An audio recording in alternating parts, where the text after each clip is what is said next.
Welcome to Storytelling with Lindsay Bednar.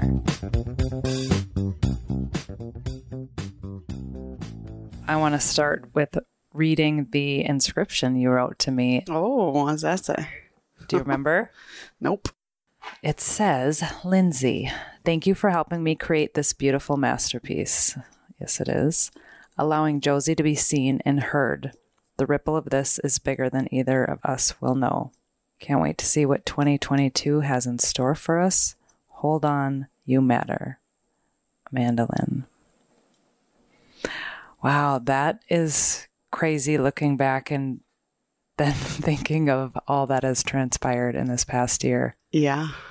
I'm holding the book and reminded of how beautiful it is, from the feel to the design, and remembering the various stages we took in bringing the cover together. Yeah. It was a journey. It was. To put thousands of words and a titled Shattered Reality into one picture. Yeah, and did it so beautifully. Yeah, she delivered. For those who have not been fortunate enough to read your book yet, give the synopsis for everyone. Yeah, so Shattered Reality, ultimately the storyline begins on November 14, 2007. The day began as a normal November day. I got up. My daughter wasn't feeling well. She hadn't been feeling well for a few days. My fiance at the time needs to stay home because I had just started a new position at a world-renowned medical institution and was only 2 weeks into the job. So me calling in was not going to be an option. Go about my day, and about 4:23, I believe, was when the email came through from my mom questioning if I had heard from my 19-year-old sister, Josie, as her boss had called and said that she had not shown up for work, which was not the norm for her at all. So from there, everything transpires. What starts as a normal day ends as the worst day of my life. I refer to it as the 9/11 of my world. How something is before this phone call will never again be the same. And it literally is the shattering of my reality in every sense of the word, in ways that I don't even know when that call comes. The stories that you tell yourself in your head versus what's actually happening are two very different things. How you try to process and put it together, how I have to say a lot of things out loud and repeat them because it's like my conscious mind can't understand. It's like I know it, but I don't know it. It's all the things. And a majority of human beings have experienced that call in some way, shape, or form. For me, it was, she had decided to take her own life. So this book is specifically around suicide, depression, mental health, mental illness to mental health. It is her being able to tell her story in ways that she could not express herself while she was here. She had a significant amount of journal entries, and it was such an honor and a heartbreaking honor to be able to, bring her words to life so that others could feel them, learn from them, experience them, because most of it was all completely normal stuff that we all have dealt with. And yet we've all processed completely different. So it's bringing awareness to trauma, and that trauma is not, what we think it is in terms of it has to be something monumental. It is the way in which we experience something. Yeah.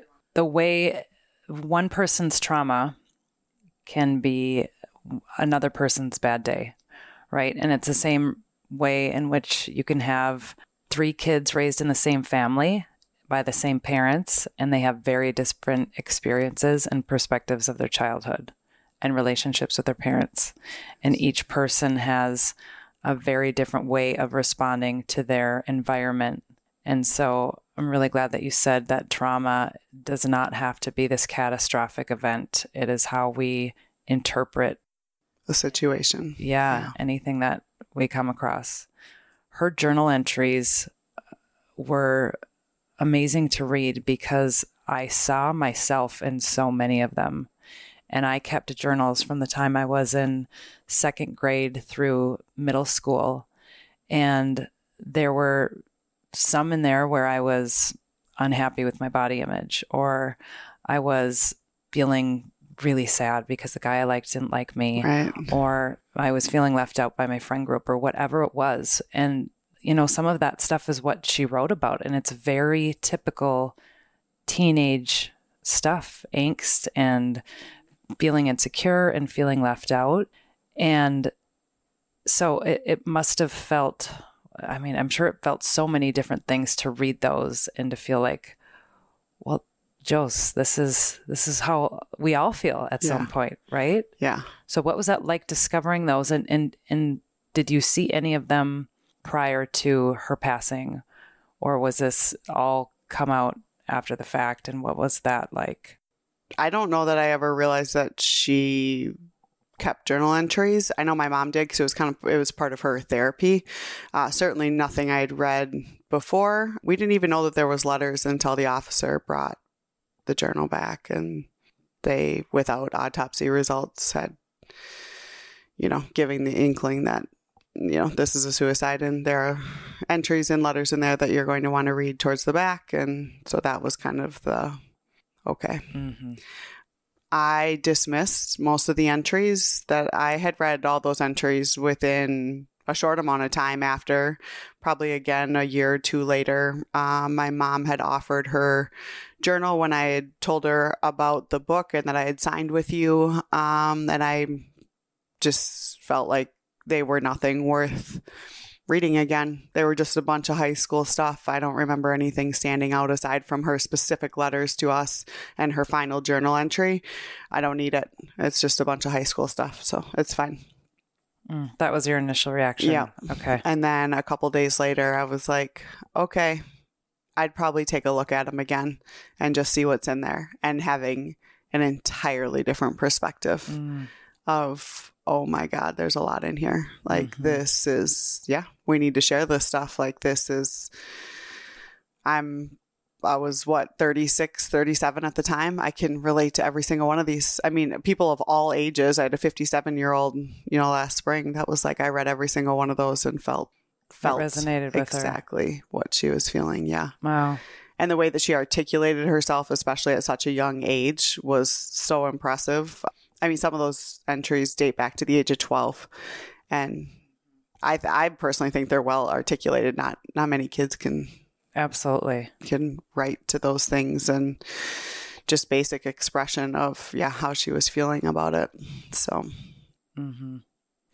And was there any hesitation as to share them in the book, or did you all recognize that this is something that can be super powerful for people to understand how widely felt a lot of these feelings are, that people who, leading up to making that final decision, that a lot of what they're feeling isn't unlike what other people are feeling. Mm-hmm.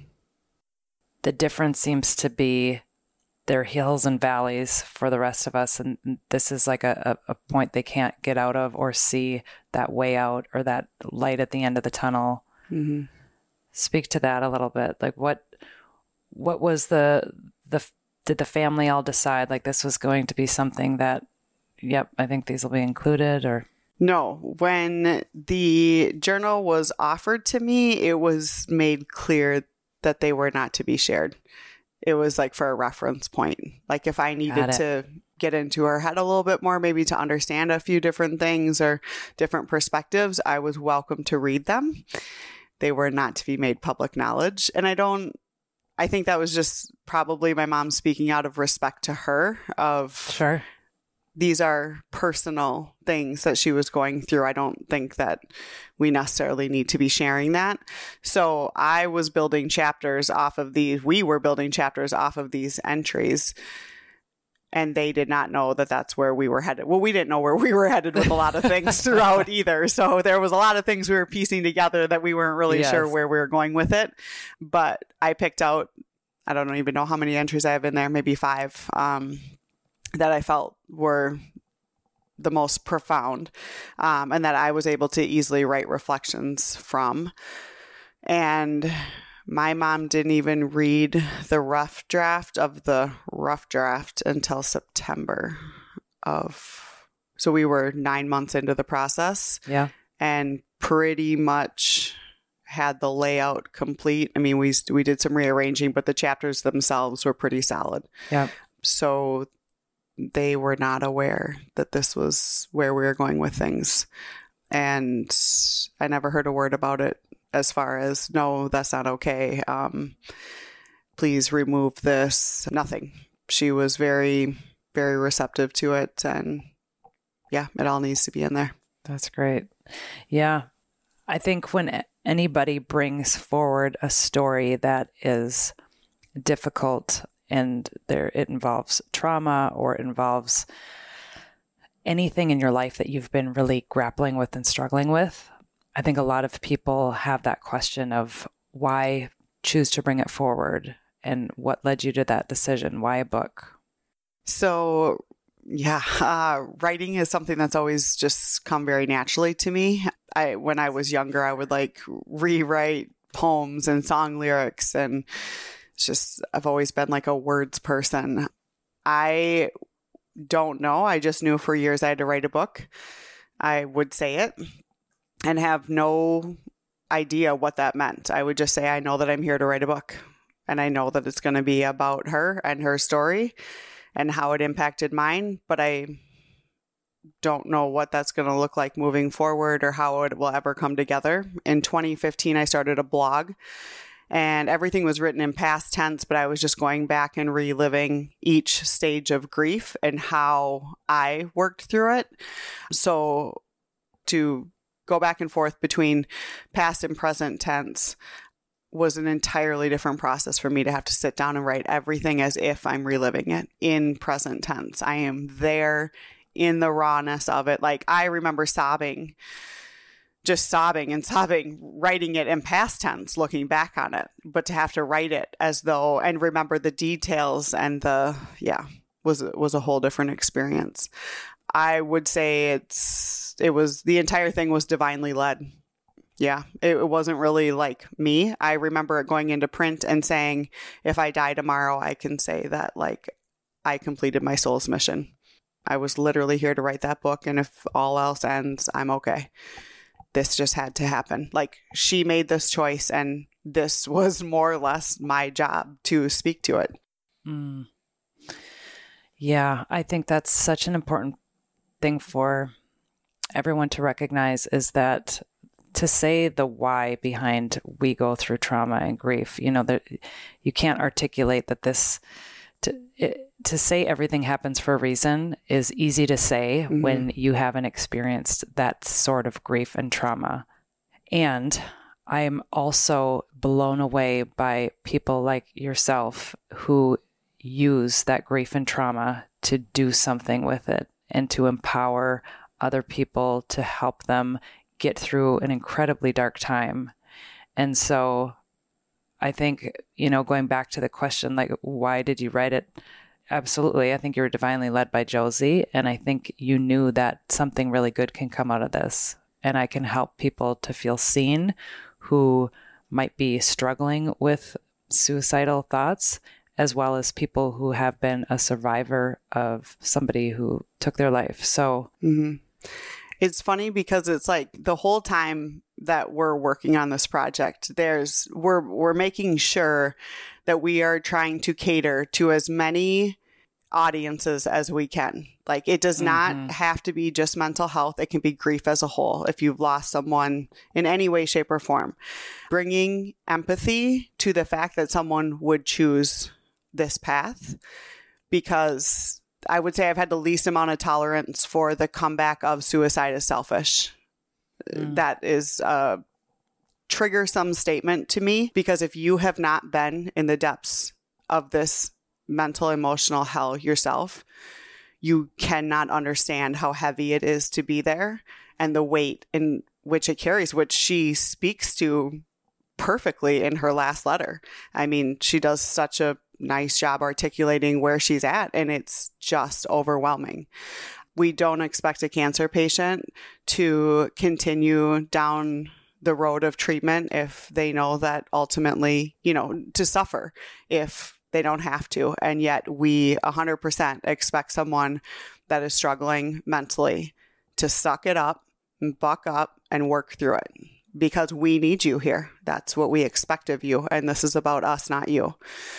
So it was a very fine line of teetering of if someone stops reading on this page, how do we give the message? Yes. Of we empathize with someone that chooses this, and yet we are not promoting this choice. Right. So we were constantly teetering of, yes. Oh man, we got to be careful here. Like yep. This is a slippery slope. We don't want to think that like, yeah, you should absolutely just crank the steering wheel to the right on your way home and just tap out. Like, but giving empathy to those that the weight has become too heavy to bear. It was bringing light to so many different things, and it was constantly trying to, how do we bring in this person? I had been in the depths of this grief and depression myself, so I was able to alchemize that by writing a lot of this stuff. And Avalanche, Last Days, a lot of those chapters, like I could speak to it because I had been in it myself. But I must say the entire time we're like analytical about like, so how do we want to go about this? And we need to make sure and da da da da. And I can write the things and I can bring this to light through words, but I have zero idea of the impact. Like I don't feel like I wrote this book because I thought there was going to be some massive impact. I wrote this book because it was sitting inside of me, and literally I had this pull for years that it was like, write the damn book. That's what you're here to do. Yeah. Yeah. So I can't really say I expected the reactions that I got in any way, shape, or form. I hadn't even considered how that was going to look on the other side. It was just like, let's get this thing right. You need to get it out. Yes, I have to get it out of me. It's been sitting in me for so long. I can't keep swimming and drowning and treading in these waters anymore. But that's what's so remarkable about bringing forward a story that you were nudged to write, is people are nudged for a reason, and they don't understand that that reason is because it is going to connect with so many people. Yeah, the ripple is bigger than... It's so much bigger. And a lot of times, everybody, we've talked about this, we talked about it during your journey, we talked about this, I talk about it with all my authors, but every author gets to a place in their journey where they have that cold feet. Mm-hmm. Like it's either imposter syndrome or they're nervous about how it's going to be received or whatever it is. And so I try to remind people that when you're given those downloads and those ideas to write and those nudges, you can honestly think of it as it's not even yours. This was a gift given to you, and all you need to do is bring it forward. Right. And when you can separate yourself a little bit from the vulnerable part of it, that's obviously so much you, mm-hmm. but just knowing that this was something that was supposed to be created, mm-hmm. and you just need to take the steps to allow it to come out. So, and you will absolutely hit those roadblocks. Yeah, it's going to happen. In May, it was May of 2021, May of last year. Yeah. Where I was just like, what am I doing? Like I am resurfacing. I was in the midst of the heaviest parts of the chapters, still very much writing. We weren't even piecing that much together, and was just like, this is so painful for me to relive. Why would I do this to my parents? Why? Why am I making them relive every detail of the worst day of their lives? What is the point in any of this? And then reminding myself that her death was not for nothing. Yeah, I was going to say, what helped get you past that point? I don't even know. I mean, I would say it was a ton of coaching on your part of, okay, we're going to take a break. We got to step back. It's too heavy. Like we're too in it. Her birthday was a big trigger that year. I wasn't doing well mentally at all. So yeah, I think it was just a compilation of a lot of different things, but just, you will question your entire journey. What's the point? Especially when it's a personal memoir and you are bringing your family into it because you have no idea the ways in which it will be perceived. And I even think realizing what I thought a majority of my family knew, they didn't. Like my extended family, there was a lot of feedback on various things that, you just assume everyone knows every detail about everything, especially in a small town.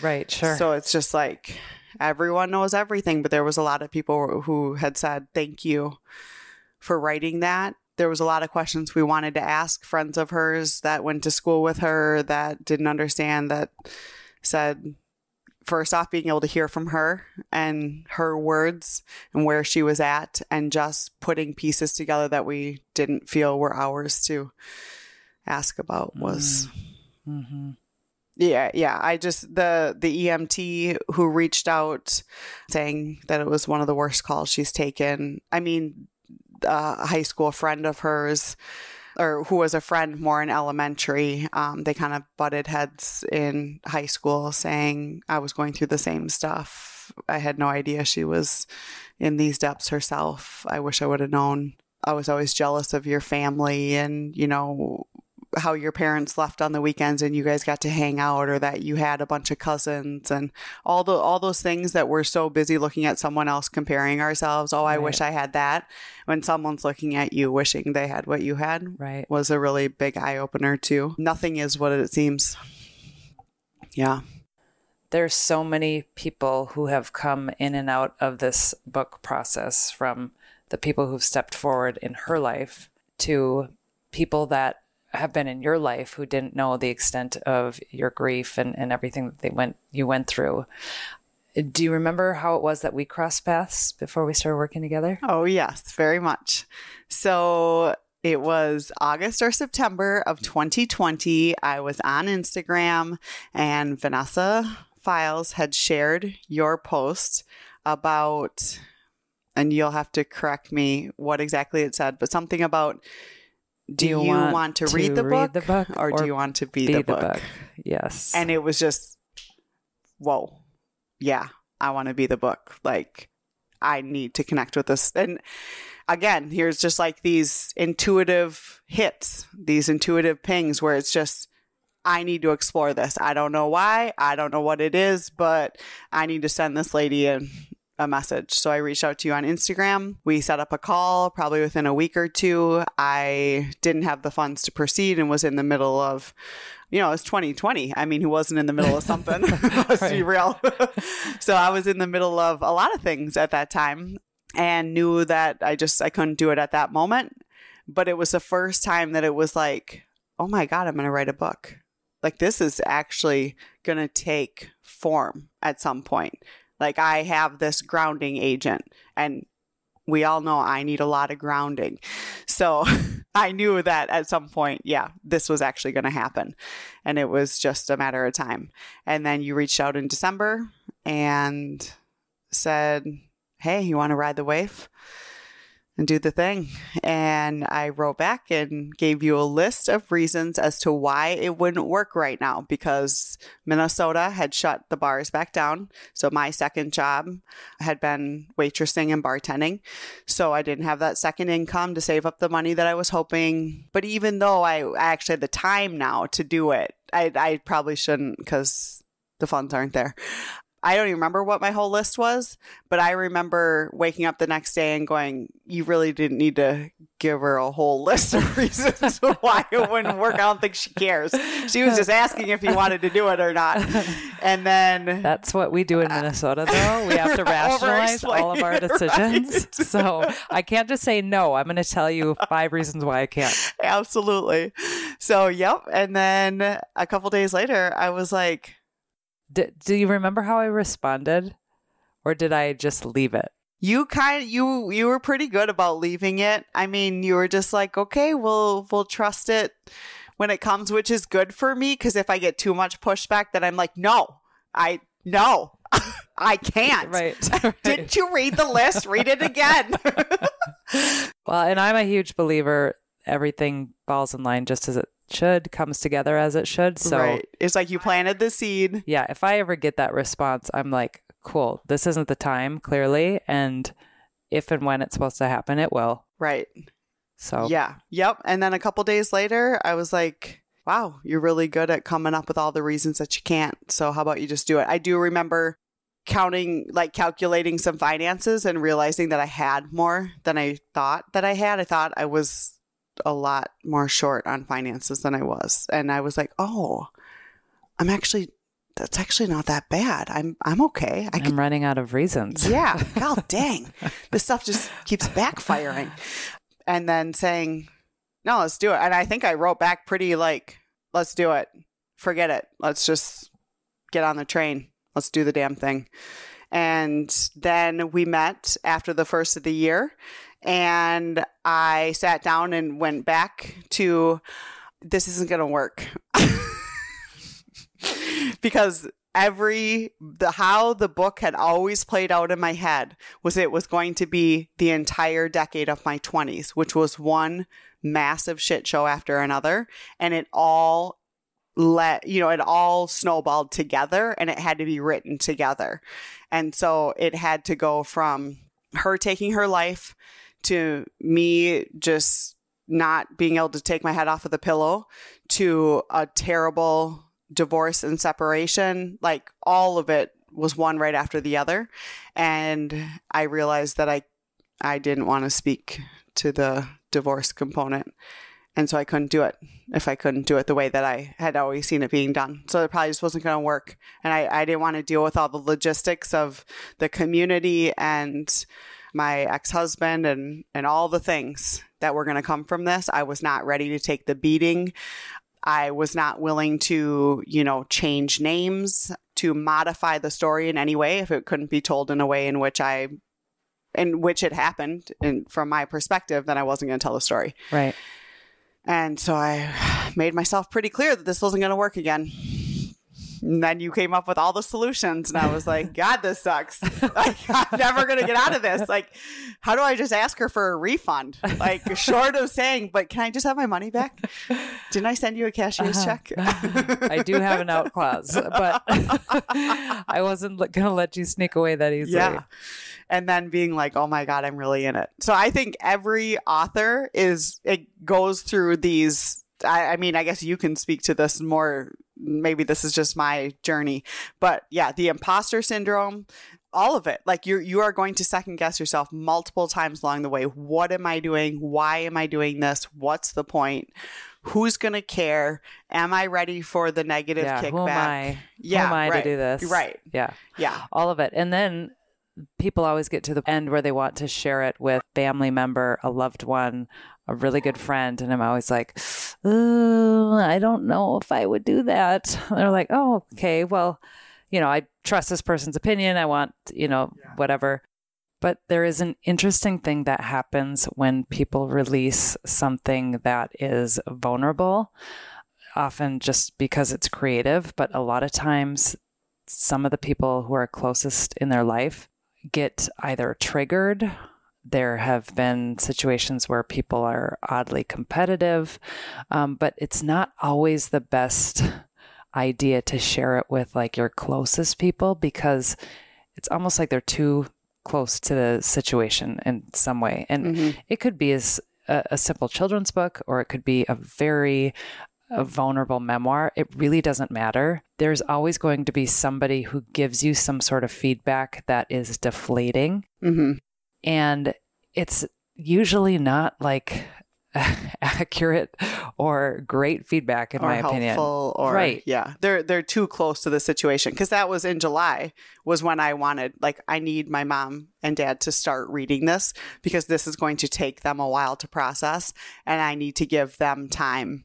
And you had said, not right now. Like, they can't see where we're going with it. We don't necessarily know where we're going with it yet. And it's too early in the process. And this is really raw for them. And to put Josie's stuff out there without realizing the impact that this could have once we piece it all together, it's too soon. And me thinking, oh, I don't know. I feel like they need to start reading now because it's going to take them so long. But yeah, you were right. Yeah. And I laugh because I tell people it's kind of like telling people what you're going to name your baby before the baby arrives, because you'll get all kinds of like unsolicited opinions, like, really? Because they know there's a little bit of wiggle room where you could still change the name. Right. But when the baby comes and you're like, here's the baby's name, people are like, oh, I love it. Right. Regardless of how they feel, right? Because it is what it is. It is what it is. It's already made. I do remember a life coach that I had worked with years ago saying, family is always going to respond out of fear because they are there to protect you. And friends are always going to tell you what you want to hear. You have to have an outside third party that can look at a scenario and be observant and neutral. Yeah. Because you go to these safe havens, but yes, they serve their purpose, but are they always really helpful? They're either, just going to keep you stagnant because it's like, oh, sure, whatever you want, we're just here to support you. Right. Or what the hell are you doing? Right. Why would you do that? And then you'll feel like crap because you're going back to this space of not enough, never mind, that's stupid, da da da da. Where if you have someone from the outside, they're going to push you into those spaces they're going to cultivate those ideas, which you did beautifully. I mean, you are able to provide this safe space as people work through, some of the most traumatic areas of their lives. Yeah, thank you for that. And I've seen it both ways where sometimes it's the friends, maybe it's not the friends that operate out of fear, but that will have some negative opinion where the family might be just like celebratory. But they're definitely, I've seen it with a lot of projects I've worked on where there is fear that comes from the family. Sure. And how is this going to be received? Yeah. And I get that it's good intention, so they think, but anything that's rooted in fear is what we want to run away from, right? Because it's not going to have a good outcome. So I would say, yours especially was particular to how will this be received for a myriad of reasons. But it is one of the things I feel like as my job as an author coach, and I always tell people I'm an author coach first and a publisher second. Like I learned the whole publishing world, but what is my innate quality is really helping people get out of their own way and just showing them like, actually you can. And this is, I chose to work with this because I believe in it and I need you to believe in it too. Yeah. And it's a good place to be when I don't have to pick up every project that comes my way. I only work with books I want to work with and people I want to work with. And man, did we have a lot of fun in a year. We did. Putting this together. I mean, sometimes our hour meetings would turn into 2 because we would spend the first hour just talking about, I mean, mind you, we started working together in 2020. So there was always topics of conversation to be had. I mean, ton of material and just processing everything and watching how society was processing it. And so, which was a trauma in and of its own. Yeah. Yeah. While I'm working through, my personal trauma and seeing some of those parallels as far as collectively what we're going through and personally. It was a wild year for you to do this project, but also beautiful in that we were gifted that time to slow down and to tap into our creativity. And it was one of the biggest silver linings of the pandemic is COVID, whatever people want to call it. Right. That time of the shutdown is when we saw everybody really simplify, get in touch with their creative self and just recalibrate.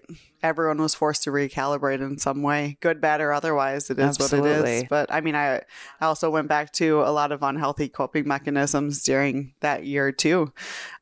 To be honest, I had fun doing them because I let myself go a little bit more, where before I was super rigid and feeling like I had to be someone different, and I'm in the school systems and I have to act like this and do this and da da da da, and you don't get to go out and have fun. And speak to that guilt, because you talk about that in the book, but it's something I hadn't considered a whole lot until we started working together, is feeling like you weren't allowed to have fun, to smile, to enjoy yourself. Yeah. Every part of Amanda and who she was prior to November 14th, 2007 needed to never resurface, because that Amanda, the fun-loving, free, let's do life, let's party, it's all good, go with the flow, who cares, buck up, let's rock on, was the person that missed every red flag that led to this moment. So you are not deserving of any part of that life anymore, because you missed it. You missed her. You didn't pay close enough attention. You didn't see the signs. You were too in your own world. You were selfish. You were all the things. So you have to modify every part of yourself. Yeah. And revamp and take it seriously and be rigid and hate yourself every single day for everything that you should have known better. The shoulda, coulda, wouldas will bury a person alive on this side of suicide. Like, I don't have anything to compare death to aside from suicide. So I can't speak to the cancer journey or all the other ways, the tragic car accident, all the things. But when you cannot save someone from the depths of themselves, it is the worst, most helpless feeling to know that they felt that there was no other way out aside from this. Mm-hmm. And yeah, the guilt it's monumental. I don't know many on the other side of suicide that can't speak to how soul crushing it is. What has helped you through that process, do you think, the most? Obviously, we discuss this in the book, but what do you feel like were some of those pivotal moments that started to allow you to smile again, to dance, to appreciate keeping who Amanda's always been and her spirit alive? So, I mean, I always had snippets of it, but it just never felt like real or authentic. Probably until 2020, when everything started shutting down, and I felt like I don't want to live under this microscope of not being able to do. It was almost like this, like, I've been doing this and I don't want to do it anymore. Like, I want to be able to go out and have a good time and laugh and have some drinks and dance and do the thing that I've told myself, even if I was doing it, check yourself, stay in line. You don't really deserve this.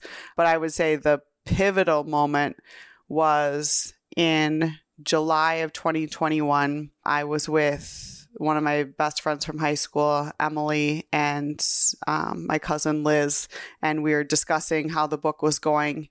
And I was just having a bad week that week anyways. And I actually think that was like the week that I had written 6 feet. And it was just, it was kind of an avalanche. And me talking about just like how much I missed, how many things I missed that God, Amanda, had you just been able to step outside of yourself, you would have seen the pain. How did you not know that? And reading the journal entries from Josie talking about how great I was and how foreign that was to me. What do you mean I was great? How could you say that? And Emily saying, don't you remember me like yelling at you at one point and saying everything that you're saying doesn't even make sense? That's not at all how I ever perceived you and Josie. You were so good to her. You were so nice to her. You always included her. I never did that stuff with my sister. And the only thing you can ever see is everything you did wrong. And I think that was like, okay, Amanda, this is her writing. You want people to see her and listen to her, hear her in her own words. Why can't you when it comes to her speaking about you? Mm-hmm. Like, maybe you didn't do it all wrong. Like, she referred to me as her best friend. And it was like, what? What are you talking about? It'll be okay as long as I have Amanda. What? So we brought Emily in to do a reflection piece to show how different our perceptions were and how trauma blocked me from seeing anything good, because all I could focus on was everything I had done wrong. And Emily was like, well, from the outside looking in, that's not at all how it was. So I think that was a monumental turning piece for me of really being able to let it go. Like, Josie at no point thought you did her wrong. Right. You can quit beating yourself up day in and day out. Wow. It only took 13 years. Yeah. Wow. But what a turn. Yeah. No, it was. I mean, and this book, I mean, just that's another thing that I was going to say. I remember kind of leading into the, the publishing, the editing, the grind work of all this, because the writing, for as painful as it was and as many tears in the making as it took, it was the easiest part for me, not necessarily emotionally, but just for me to put these words together and let them flow through me. I don't necessarily feel like I had weeks worth of writer's blocks. Like, things moved very, when we had to take a step back, it was because I emotionally couldn't handle the weight of continuing to write. Right. Because it was coming out of me so rapidly and so heavily. But I remember the most frustrating part being how many times we had to read the book. And then after the 25th time, I'm like, I don't even want to read my own words ever again. And then you saying, okay, now you're going to read it all out loud. And being like, oh my God, you can't be serious, out loud. And then you saying, have you sat down and read the book just to read the book? Do you have any idea what you have here? Like, this is big. There's something big here. And me going, no. The only thing we've been doing is editing and critiquing, and I can't stop critiquing because there's a billion more things every time I read through it that I want modified and fixed. And this was, no, we need to go somewhere else with this, and da da da da. And you saying, okay, now I want you to sit down and read the book as if you're just a reader, and I want you to see what you've got. And me going, are you kidding me? Like, first off, I have to read it again? And how would I ever step out of the critiquing? So it wasn't until after it was in print that I was actually able to sit down with a book in front of me instead of this Google Doc on a computer where it was edit, and comment, and be like, get that proof. Huh. Yeah, I guess it isn't too bad. Huh. Yeah. I don't know. Maybe people will actually read it. I hope I can sell 15. If I can sell 50, I'm going to feel really good about this. Oh, how you undersold yourself. Yes. Yeah. And I mean, I don't even feel like it's me. Like, so much of this book, I do not feel, I mean, you were a part of this process as well. Probably for the first 3 months from fundraising to well into February, March, I had a really hard time taking any positive feedback. Like, it was nice to see people giving good reviews and sharing and whatever, but for the most part, all I could focus on was this book would have never been written had she not made this choice. It is really hard for me to be able to take any compliment when her life was the cost of this. So that, again, took months for me to work through. Like, I don't know how I was perceived from the outside, if I was perceived as, cocky or, oh, she thinks, but internally it was very, very hard of take the compliment. Like, it is what it is. It's not like she's going to come back if you don't. And I think you had said that, like, the outcome of this is not going to change whether you choose to be proud of yourself for what you wrote or not. And me just thinking, yeah, but it was always, but she died. Like, this book would not be in print had she not died. And then someone pointing out, do you see the ripple effect now? After a few months of it being out and sales doing really well and feedback being good, and someone saying, but do you see the ripple? Her death was not for nothing. Like, this is bigger. This had to happen this way because you needed to put it into words for other people to be able to process and understand and relate to. So, like, you're a team. Like, you and her, you're still doing great things even though she's not here. Mm-hmm. Ugh, yeah. Oh, man. And it's so true. I think the guilt from anybody who has been on the other side of suicide is gotta be weigh you down in ways that are just unimaginable, especially from any other grief.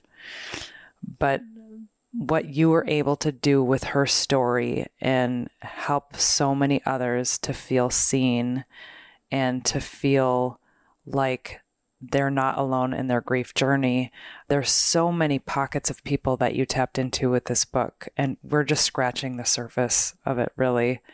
I can't imagine anybody not finding several nuggets in the book where that doesn't resonate with them, and I think that's one of my favorite things about this is, yeah, it's your sister's story and your journey, but it's so universal as to trauma and grief and finding joy and finding methods that work for your own mental health. And that's something that I wanted you to speak to too, because I know that was a journey for you, finding those methods that worked. Yeah.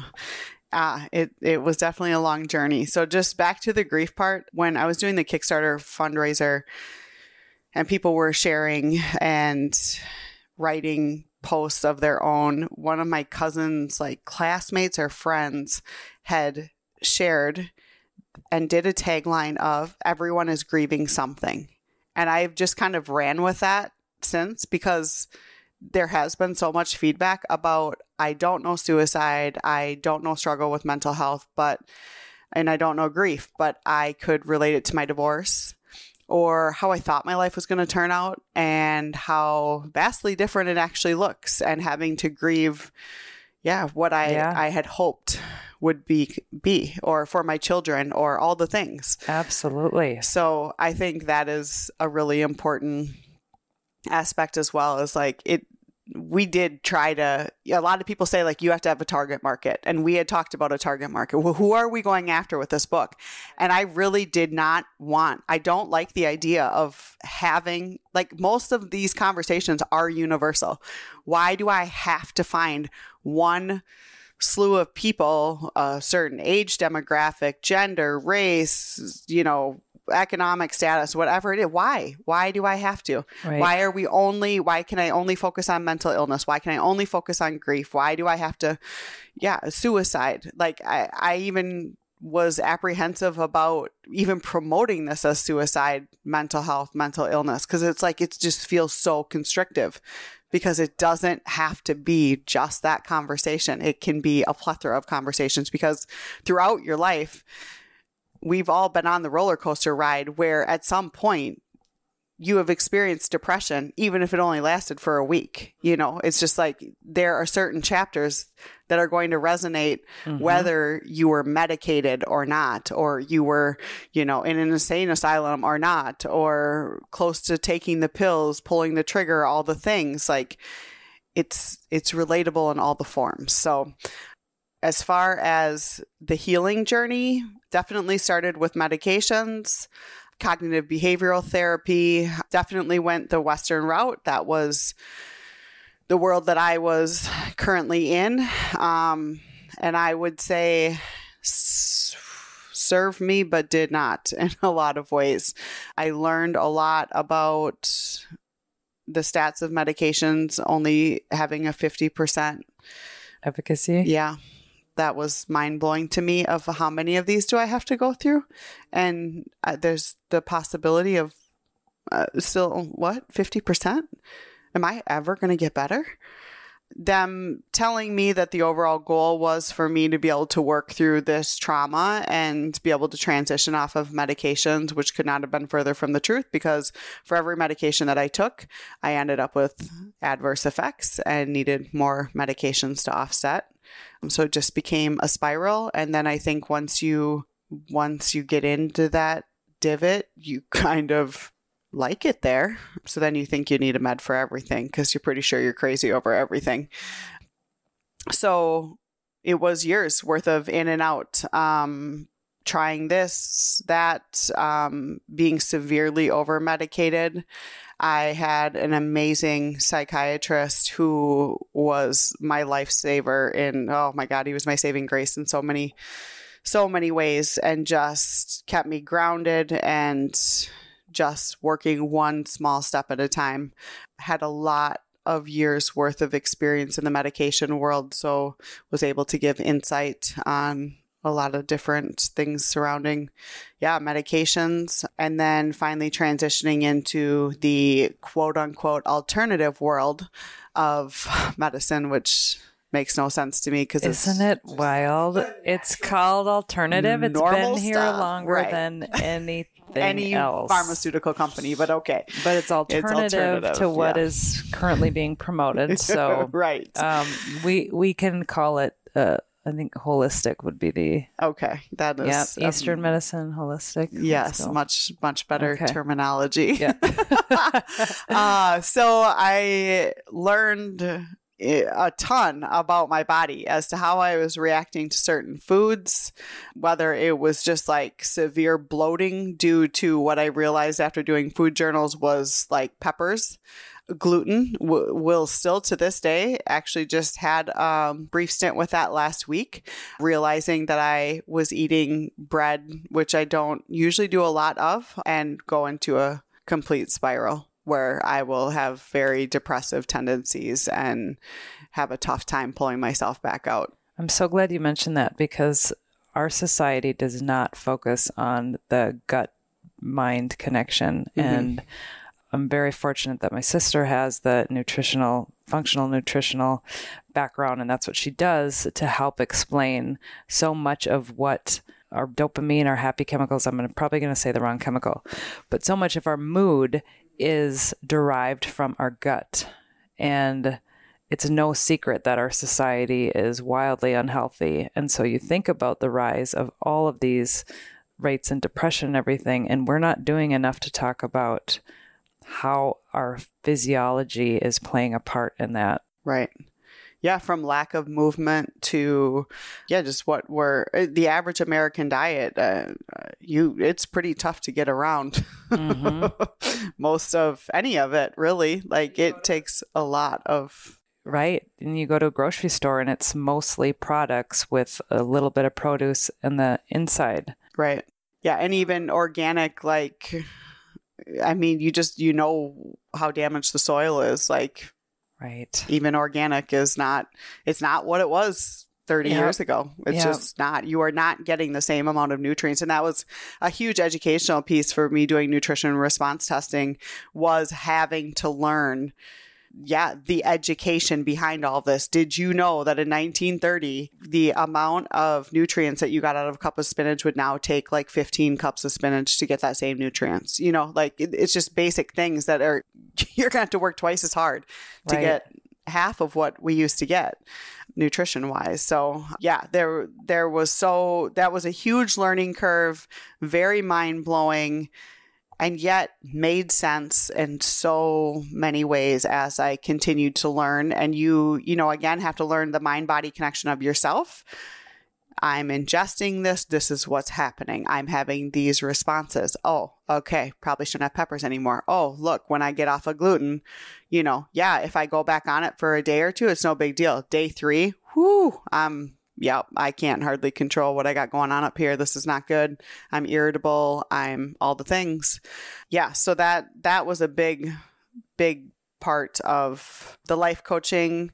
Was huge from the perspective of just understanding yourself at a cellular level, even how much you're taking on when you're in the womb, when you're a young child, all these things that you are subconsciously becoming accustomed to. You're learning to operate in a way you don't even, to fit into this tribe, to this society, to this is how I get attention. This is why I do the things that I do, because then they see me. Then, if you're cute, you're more likely to be seen. If you are good, they'll listen. All the things. So very much my mom had me at a young age. So learning that I was kind of coming into this world fighting for my space either way, because I wasn't exactly wanted. Not that I wasn't loved, not that I didn't have a good family structure, but I mean, you're 16. Like, right. Come on. Right. Right. I mean, that's not the average, 16, 17-year-old's dream is, I can't wait to be a mom, like in 9 months. So it comes with its own emotional upheaval, and you're taking all this on. And just like societally, my parents didn't live together. That was the 80s. You don't just like, move in together and play happy family. So, I grew up with, or the first couple of years were heavily impacted by my mom's parents and siblings. Just all these dynamics. And then you realize that, oh man, this is how I'm showing up in the world, and this is why I do what I do. And it's that inner child work. Yep. That is sucks. It's not fun. Right. It's a lot of heavy conversations, hard conversations with family of, why was this the way it was? And then being able to realize that once you're a parent or once you're in these situations, like, I could see how that played out. Mm-hmm. Mm-hmm. But I couldn't when I was that age because I can't understand those things. I'm just feeling them. Everything feels tense. It feels off. Right. There's stress in the household. She's screaming and yelling, and he doesn't want to be here, and all the things, and that's in your cells. Yeah, absolutely. And I talk about that in the acknowledgments, even with Gabby. It's just like on a conscious level, you do not remember, Josie, but you were very much there in that household as they were working on her. Like on a cellular level, you took on that trauma, whether your conscious mind remembers it or not. And those are things that we also aren't educated about, don't know to pay attention to. Things make so much more sense when you can understand someone from those levels. Yeah. Right. And I think people shy away from the inner work so much, not just because it's hard, but people have this misconception that it starts to assign blame. And it's like, well, no, it's not bad or good. It just is. So right. Something happened. Let's say your parents did some parenting way or whatever. Well, they learned it from their parents and it came down the lineage. And unless we do the work to change it and to disrupt those patterns, they're going to subconsciously continue. Right. And the more we communicate openly about where those things stem from. And I mean, not only is that a difficult thing to do, but we're also in Minnesota where we don't talk about right. hard things. We talk about all the good things. Right. But culturally, we have a difficult time talking about the tough stuff. Yeah. Well, and just societally, like just from the perspective of social media, our lack of vulnerability is massive these days. Like we don't have to have hard conversations like we used to either. Right. Because we could just text or not, or... Right. We can just leave someone unseen and we'll let them know that we're not feeling it. Totally. Yeah. We got all these other ways to work around things. So it would just be easier to not do it at all and pretend it didn't happen, because that's pretty easy when you just swipe right or all the things, right? So, but I just think it's so much easier for me to empathize with someone, but I do agree it's hard not to have blame in the beginning, because it's like, why did you do that? Like, didn't you realize that that's how it impacted me? Or no, of course you didn't, because you only know what you know at the time. Like you don't know what you don't know, and everyone gets to. That's the beauty of hindsight, and the curse of hindsight is it's 2020. But I do think you gain so much more empathy for your parents and your family and just other humans when you understand where their behaviors came from or how they came about or why they operate the way that they do. Because it's like, okay, I can work with that and I can understand that now. Right. Like absolutely. Now I get where I would still like to say some colorful words, but and it doesn't always excuse the behavior, but it's just like, it makes sense at least. Like, okay, yeah, that happened to you. And, it's not what's wrong with you. It's what happened to you. Just, again, all of these things that, through the alternative world, that you just learn to look at things so differently and not rely on the quick fix, the, yeah, it's like there's so much more here. And I don't want to live. I don't want to be on 160 milligrams of Ritalin, not understanding why I, out of nowhere, seem to have OCD. And apparently my blood pressure is extremely unhealthy, along with my triglycerides. So many cholesterol meds and high blood pressure meds. You know, it's just right. And like the spiral. And it's like people don't, again, they don't know what they don't know. Right. And thank God for Western medicine. There's no question. Oh, right. No, it served its purpose, yes, for sure. And there is a difference between treating the symptom or getting to the root of the issue. Mm-hmm. And sometimes you have to treat the symptom in order to get to the root of the issue. While you're doing, I had to be on medication to calm myself, to even know how to work through. If you're in a fight or flight and your nervous system is hijacked, right, you aren't going to be able to look at a root or any of it because you can't see beyond right here, right now, tunnel vision. Right. Oh my God. My life is ending. Yes. Yeah. Yeah. And it seems to be that there's too much of this. You either utilize Western medicine or you're fully Eastern.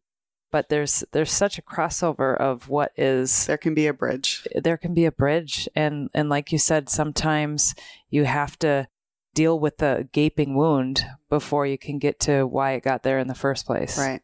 Absolutely. Yeah. No, I mean, everything serves its purpose. It's just knowing that your body has the ability to heal. You have the ability to understand things. I mean, there are other perspectives out there. I don't know that I would have been able to pull off of the medication had I not known that gluten was a huge trigger. Mm-hmm. If I would have kept overeating it, then I wouldn't have. And another thing when I had first went in to be tested was also realizing that I was all like, he had asked, do you eat much for like red meat or burger or steak? Or, oh no, just chicken and fish. So I don't eat red meat very much because they say it's not very good for you. And he was like, you are like severely lacking vitamin B. You need to eat some red meat. And me being like, no, the commercials say fish and chicken. Like I'm killing it over here with the whatever diet, the Atkins or whatever's on the market right now. Excuse me, sir. And then being like, oh my God, I'm so excited I get to eat red meat again. Right. Thank God. I've just been doing it because I thought I wasn't supposed to. But it's like those things that everybody is completely different. And the things that I thought I was supposed to be doing because that's what they tell you is good is not always the case. Like It literally depends on your body. And that's what I love about nutrition response testing and muscle testing is you are asking the body what it needs. It's not someone else telling you. And my body needed medication for a significant amount of time while I was doing this too. Like well, and there's not a one size fits all for anything because all of our physiology is so different and we have so many different things playing a part into how we're going to respond to a particular medication or what's the best route for us. And so anytime where there's this blanket, like no, everybody needs to do the same thing for, I'm a hard no. That's a no for me, dog. Right. Agreed. Yeah. But we like to be told what to do. And if they already have it, like the diet plan made out for us, that'd probably just be easiest. So I'll just do the fish, chicken, fish. Okay. We'll just stock up on that and call it a day. Like if that makes my life easier. And it's just not knowing that your specific body it was meat. Actually depleting me twice as bad. And like B is huge for brain. Oh gosh, absolutely. And here I am struggling with anxiety, depression, all these things, and I'm depleting myself even further because I should just do fish and chicken. Did you have a medical doctor ask you about your diet when you were discussing antidepressants or any of your medications? Not until my cholesterol got bad, which was a direct side effect from a medication. My triglycerides at the age of 28 hit over 800, and I had never had an issue prior. And they told me, that can happen. I was never told that it was a possibility of a response to a medication. You didn't read the fine print on the 20 No, pages in the packet because that I they couldn't sent? really function. So reading the fine print on anything wasn't, especially in the psychiatric realm. Like, these people have all they can do to get their head up off the pillow or function in any way, shape, or form. The fact that I kept my job is still mind blowing to me. Like, I just had amazing people around me that I think let me float and knew that I was just in a total shitstorm. And so I am very grateful to those angels who, you know, made their way throughout my life at various times, who kept me afloat. But yeah, I wasn't going to read about what side effects. And then the flip side of that is, if you do read about the side effects, you'll swear to God you have every one of them. So I don't even know if you should. You'll start Like, manifesting all kinds of things. I'm like, I don't know. There's a fine line there. For sure. Yeah. So it's hard to know what. Yeah. But again, if you can just learn and understand that there are other things that are playing a role in a lot of this, I do think, you know, whether it is familial trauma or all the things, food, there's so many moving parts. But I have very many times throughout this journey thought we could have saved her if we had known this. Like, had I known that, you know, what if like dairy was, you know, she was like, loved ice cream. She loved Dairy Queen. She would like go work out and then get a large Blizzard on her way home. My mom would be like, well, Jules, that's not really how it works. I'm like, okay. Balance. Yeah. Oh, and a large, huh? Okay. But it's just like all these things that I remember so many times being like, it could have been different. It could have been different. But then again, how I have often wondered, was this my path no matter what she chose? Would I have ended up down this road no matter what? Did her decision, was I going to be here no matter what decision she made? But would I have really taken this path had she not? Well, and what would be amazing is somebody listening to this and starting to take a look at maybe some of those things they haven't, either for themselves or for their kids. Sure. And really turning a corner for them. I mean, like we've talked about before, it is impossible to quantify the ripple effects that this book in your story has had. But the more you can share what you've learned throughout the process, the more her legacy can start to feel like it wasn't for naught. Mm-hmm. Well, and I think it's important to highlight there was no part of this journey that happened overnight. I mean, I literally just started with just food journaling to better understand, what am I even ingesting? I don't even know. I don't have to think that much about it. And then it was a slow wean off of all obvious forms of gluten. So I was just ordering a burger without a bun. That was the first couple of weeks, was I just wasn't having buns, but I was still eating pasta. And then it was, okay, could we withdraw from pasta or just cut down a couple of times a week? How much are you eating it? Oh, well, it shows 3 times a week, I guess. Okay, can you go down to 1 time a week? So everything was very incremental. It's not like I didn't have steps back and forth and I was all over the board. I'm still all over the board. Like I said, last week was a perfect example of just that spiral, because I was like, it's fine. It's gluten-free banana bread, so I'm good. And it's like, no, I don't do well with any of it, and I know better. So I remember the first time I was put on medication, the doctors advising Nathan to be more aware of me, because I was not able to be that aware of myself, first off, and that we will see it in someone else quicker than we'll see it in ourselves. So I think the same is true when you're modifying, habits of, watching your kids. Do they sleep a little bit better? Are they less reactive, irritable?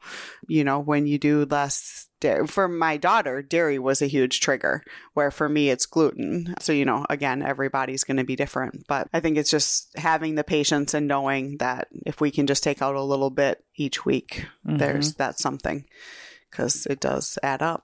Well, and it's easier place to start clearly it's very tied to our mind and our emotional state, but focusing on health is going to be beneficial all around. So if we can start there and make sure we take out anything that could be disrupting our potential to be our happiest self, right, then that's a beautiful place to start. Well, and I think like when we are on the train of all the fads, we just feel like such a failure because we couldn't uphold all the things. So it's like when you understand that your body is simply operating differently, I feel like that in and of itself emotionally for me was massive of, oh, it's not that I'm doing it wrong. It's that I need red meat. Thank God. Like, I love it. But I was telling myself I couldn't have it because everyone else is not having it.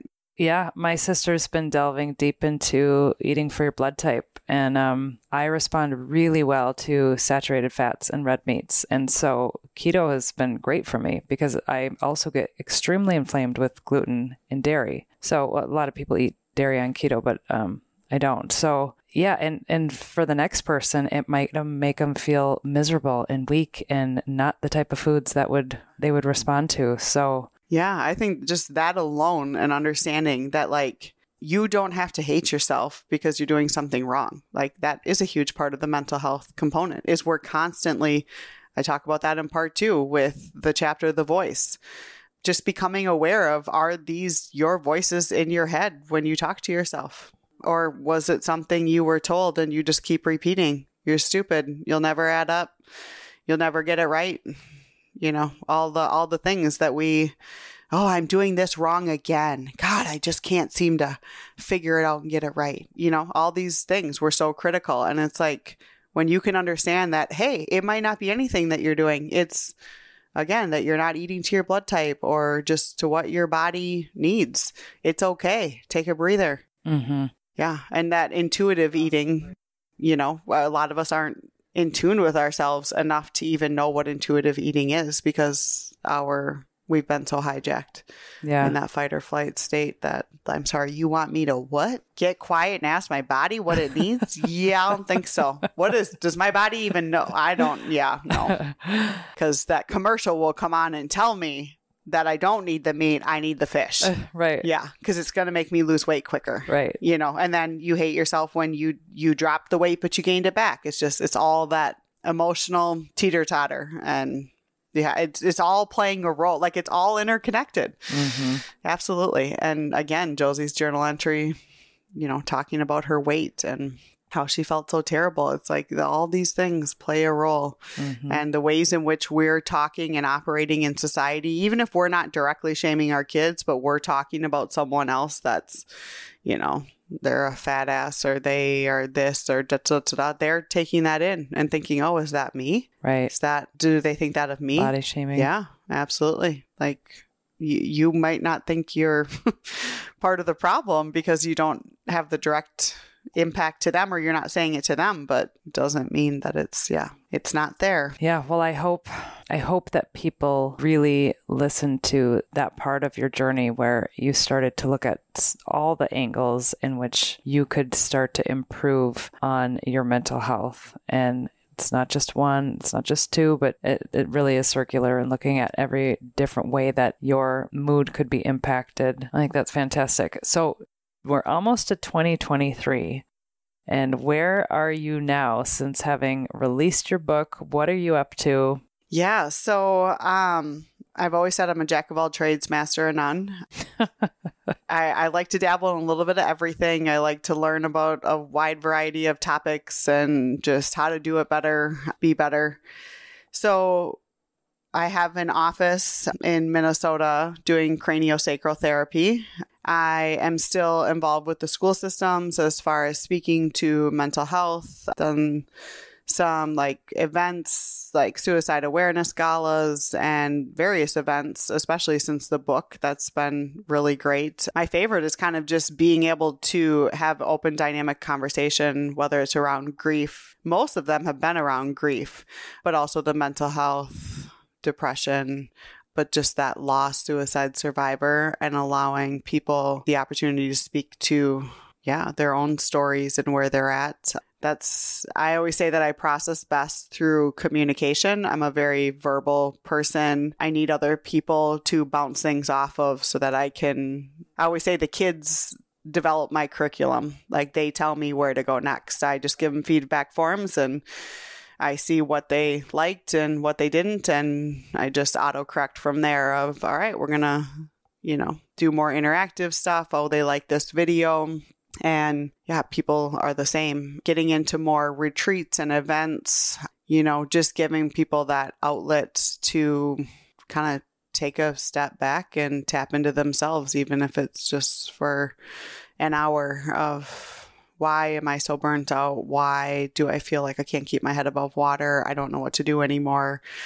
People are really in crisis situations and it's not going anywhere. And as we continue to see economic upheaval and all the various things playing out, these are hard times. Yeah. And cranial was one of the things that you did as a means of processing through all of your grief, correct? And that led you to study it on your own, and now you're doing it? No, Cranio came about very divine intervention as well. I didn't even know what it was until like last spring. I just stumbled across a course description of it and just had this like, I need to learn about this. Because I've always been kind of more the energetics, the psychology, like the Reiki, energy work, life coaching, that psychology component. Yeah, understanding the trauma, cellular level, familial, ancestral, all that good stuff. So this was much more working with the physical body, physical anatomy, and kind of bringing it all together, which has been a really cool thing to watch play out. Just understanding how trauma, that shoulder pain could literally be because when you were 8, you seen something happen in the household that energetically got stuck in the body and it has not resolved itself. So that's been very cool to see it all come together, physical, mental, emotional. But yeah, so it's, again, a little bit of everything. I would love for the book to, be able to build a workbook to be able to put in schools. A school I talked about a cross curriculum between English and health. So speaking to the editing, publishing component, the writing, what that consists of, as well as the mental health component. Having kids do some reflective pieces off of that. Yeah, I really like the high school age. They are not ones to share openly, but you put a pen and a paper in front of them and they will go to town. They're super insightful. Yes, they are. They know way more than they lead themselves to. Yeah. And if you just give them the space and the tools to be able to express themselves from certain perspectives, it's pretty cool to see what they've got inside of them. Absolutely. Yeah. They have so much in here, but because they're in high school and, that's a time in your life where you're constantly worried about how others are perceiving you, they stifle it. But man, when they get that paper, pencil, it's my favorite part about teaching is watching what they unravel through their writing and what they share and how resilient these kids are. Yeah. And how well they can articulate them. So, I mean, they really can. You just got to give them the space to be able to do it. Yeah. I'm always appalled at the one teacher that I work the most with. I was just there a few weeks ago and he's like, every time, like, I'm just appalled at this class specifically. I would have never guessed those to be their answers. Like, what? I would say they're one of my best classes and they're struggling that much. They got that much stuff going on at home. The things like, what? Again, the ways in which we show ourselves to the world and what's actually happening are very different. Yeah, very different things. So, yeah. So how is it that people can find your book? Where could they work with you? What are the different ways in which you're connecting with your audience that's available? Yeah, so Shattered Reality by Amanda Lynn is available on Amazon. My website is www.crisisaverted.org, and you can reach out and, we can further discuss speaking engagements, events, retreats, all the ways in which you think it may be helpful. So Cranial itself, there's a schedule to book with me in person, but you would just, reach out as far as events and speaking engagements to further discuss how that looks. Well, I continually get feedback on this book and how it has resonated with so many different people, and bringing it forward with you has been one of my most favorite and unbelievable experiences to date. Yeah. It's tough to put into words, but a lot of tears, a lot of laughter, and everything in between. So I'm so grateful for you. I'm grateful for you for sharing your story. And I'm grateful that you're giving people the space to do so, whether in writing or podcast or otherwise. Like it's important that we learn from each other. And I think this is such a great way to be able to do that. And you provide the space to do that, and you have the demeanor to do it with ease. Like people just naturally feel comfortable around you. Well, I appreciate that. Thanks for being Lindsay Bednar with Rodney K Press. We just want to give a big shout out because I cannot wait to, work on our next project. And I would say that's definitely something that's been on the forefront of my mind going into 2023 is how do we tell these people's stories?